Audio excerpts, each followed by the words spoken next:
reasons that drive people to risk their lives to come to America have one thing in common, and it's important. They are all irreducibly founded on respect for the law. You see, it's the lawlessness and corruption of Mexico that causes people to flee. It's the extra-legal arrests and the property confiscation in Cuba, the murdering death squads throughout South America, the grinding poverty of Africa, the gloom and despondency of Russia and Eastern Europe, all of which is a result of lawlessness. But you do not flee from something only to bring it with you. Are you fleeing from a country where your property has been trespassed upon, and yet your first actions here are to trespass upon someone else's? Do you naturally enough flee from corruption and yet use corrupt people, using corrupt measures to bring you into this new sanctuary in order to help you escape? You do not have a moral right to flee lawlessness if your first actions in your new home are to break the law and to continue breaking it on a daily basis.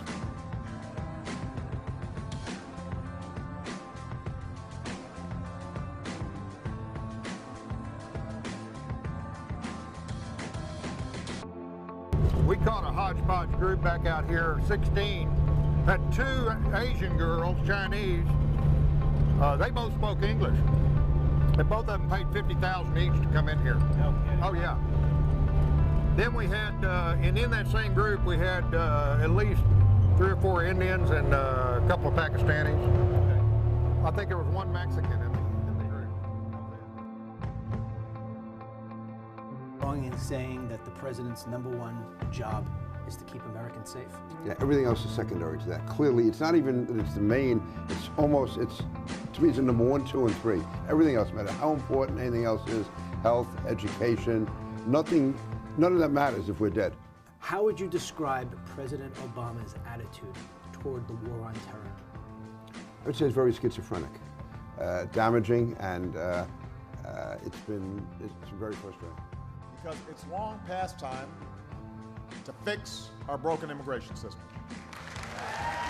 From the months ahead, I will continue to engage Congress to ensure not only that our targeting, detention, and prosecution of terrorists remains consistent with our laws and system of checks and balances, but that our efforts are even more transparent to the American people and to the world. We cannot look back years from now and wonder why we did nothing in the face of real threats to our security and our economy. In the early 1900s, about 300,000 people, maybe some of your ancestors, passed through on their way to a new life in America. And for many, it represented the end of a long and arduous journey. They'd finally arrived in a place where they believed anything was possible. And for some, it also represented the beginning of a new struggle against prejudice in a country that didn't always treat its immigrants fairly or afford them the same rights as everybody else. Obviously, Asians face this, but so did the Irish, so did Italians, so did Jews, and many groups still do today. That didn't stop those brave men and women from coming. They were drawn by a belief in the power of opportunity. In a belief that says, maybe I never had a chance at a good education, but this is a place where my daughter can go to college. Maybe I start out washing dishes, but this is a place where my son can become mayor of San Francisco.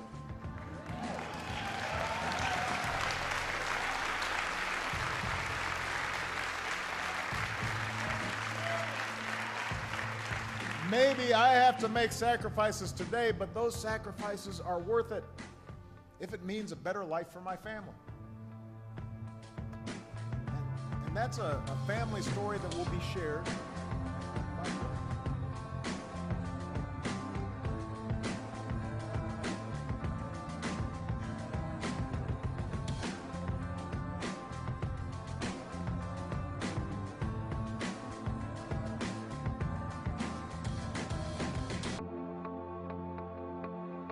Mexican racist groups like La Raza, which means the race La Raza is racism defined, assert that Mexicans have the legal right to all of the southwestern United States because it was taken by force and is therefore illegally obtained.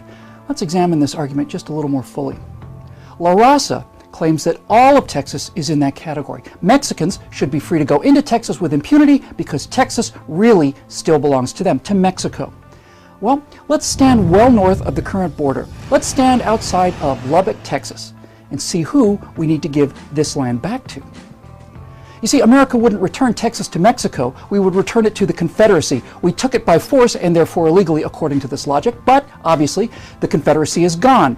So we should then have to return it to its rightful owners, which is the Republic of Texas. The Texans would then have to give it back to Mexico since they took it from them by force. So Mexico has it. But then, of course, La Raza, being people of integrity, will demonstrate in the streets in order to give Texas back to Spain, since the Mexicans took it from them by force. Spain will then have to give it back to France, naturally enough, since Spain took it from France by force, and the French can just hand it right back since they took it from Spain by force to begin with. So Lubbock belongs to Spain, who took it by force from the Comanches. Give Texas to the Comanches then, we've got it solved. Only the Comanches took it by force from the Apaches. The provenance of Texas gets a little dicey here since no one knew how to write before that time, but we do know that the Apaches pinched this land from the ancient Pueblo people, who hijacked it from the first few people, who captured it from the Plainview people, who conquered it from the Folsom people, who snatched it from Clovis Man, who arrived on what is now downtown Lubbock, Texas, USA, about 11,000 years ago. Now, since all of these owners took that patch of land more or less by force, no one owner is in any position of moral superiority. Yes, it was taken from them, but they took it from someone else.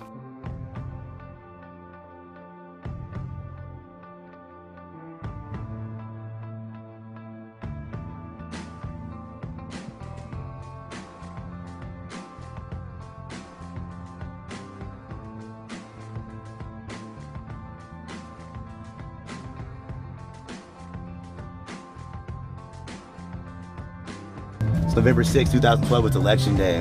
One of the hot button issues is voter fraud, voter ID. We're gonna see if we can go get a non-citizen to go vote. We'll see what happens. I think I see some guys at the liquor store right now we can go get to try to vote for us. You see them over there? They're right over there.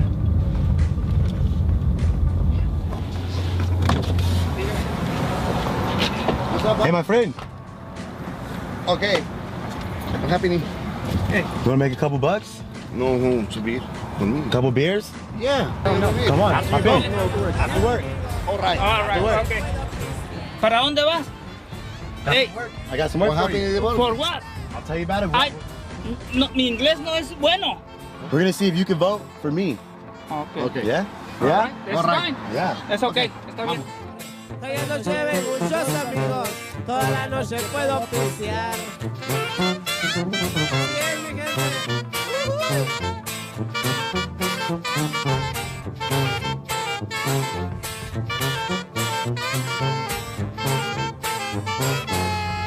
Happening, my boss?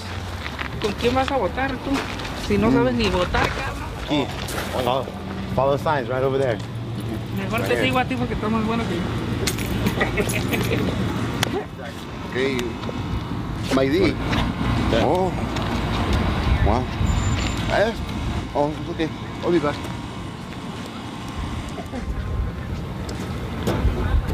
Oh, yes.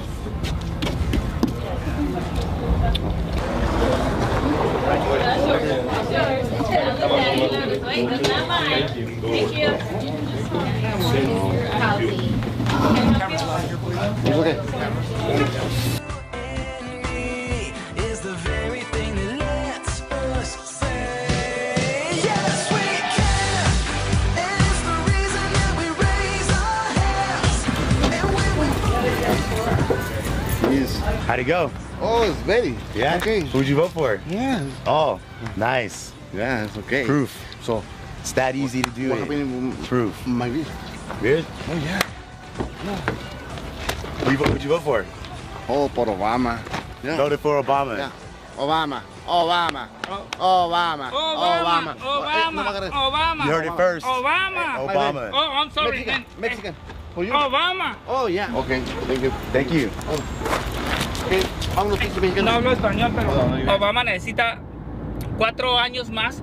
4 años más para que establezca bien el país, la guerra, the world y everything, de todo el mundo. No one. Va a Y las establecer- ladies too, man. va a establecer este país. No Yeah. puede ser. What? No, señor, cuando este país se establezca, va a ser por los americanos y los mexicanos, que sin ningún espérame, cáteme, sin ningún mexicano aquí en este país, no sirve este país. Pues, ay, no. Ay. Ellos lo saben, cabrón, por eso estamos votando. Pues, Yo no aquí- voté. Yo, mira, ser mexicano, mira, voté por mi niggi. My Oh. niggi. It's okay.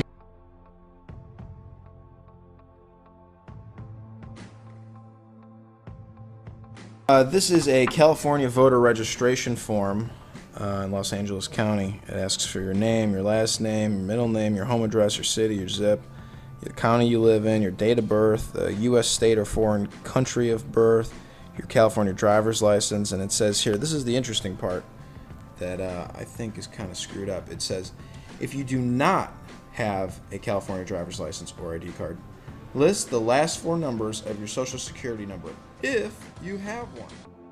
State, Shepard, is Arizona. They are the only state of the nation that requires proof of citizenship. In other words, to prove that you actually, yes, are an American citizen before you register to vote. Arizona's been doing it since 2004. And Shep, since that time, they have removed 2,000 non-citizens from the voting rolls, and estimates say almost 40,000. 40,000 new registrations not met the standard of this law. That's a lot of people.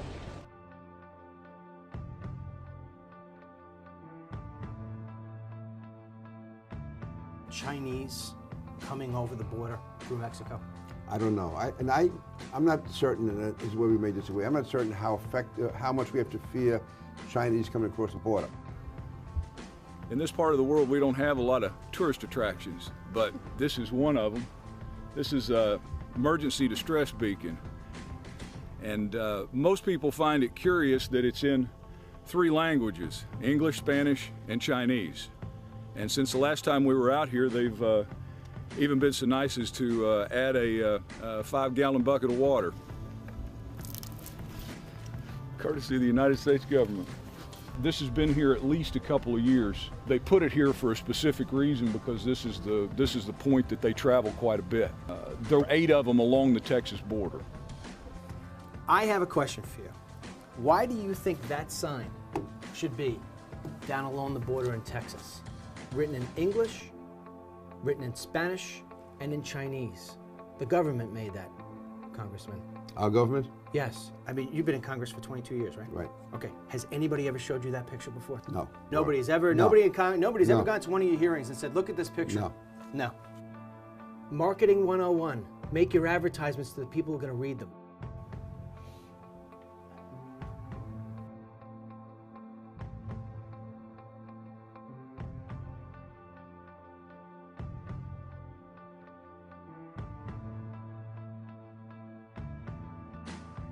Well, there are 5 reasons. One of them is that it would split his own party. That's one reason for flinching. The other 4 are, as Speaker said, the Republicans are convinced that the president will not do his constitutional duty to see that the laws are faithfully executed. Therefore, any law they write will be written in smoke and disappear. Second, they're convinced that the Democrats are most interested in getting as many new voters possible on the voting rolls. That's not in their interest. They also think they can run on Obamacare right through November. There, I think they're probably mistaken, but that's what they think. The problem is here, Chris, that Republican political imperatives are pretty clear, and in my judgment, this will horrify Laura, diametrically opposed to the national interest, which is in considerable more immigration.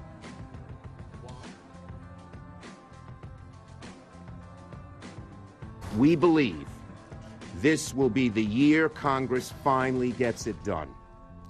The politics on this issue have been turned upside down. For the first time ever, there's more political risk in opposing immigration reform than in supporting it. It was a news conference for our times, with senators breaking into Spanish, the first language of a growing number of voters. Well, first, let me just say, John, I don't agree with anything you just said about you in Spanish. There are 11 million human beings in this country today that are undocumented. That's not something that anyone is happy about. That's not something anyone wanted to see happen, but it is what has happened. And we have an obligation and the need to address the reality of the situation that we face. Some illegal immigrants are already being allowed to stay. The Obama administration has ended deportations for those who were brought here as children.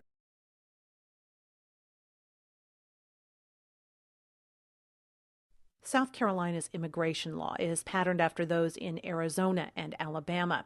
Senator Larry Groom says he sponsored the bill because of what he says is a growing illegal population. We welcome those who are here legally, but those who want to come to this nation illegally do not come to South Carolina. And we hope that this law will send a strong signal. This is not the place to be if you choose to come into this country illegally. According to some estimates, 55,000 undocumented immigrants live in the state. The new law says, in part, if police stop anyone for any crime, like a traffic ticket, they can question and detain them if they suspect they're in the country illegally. Residents.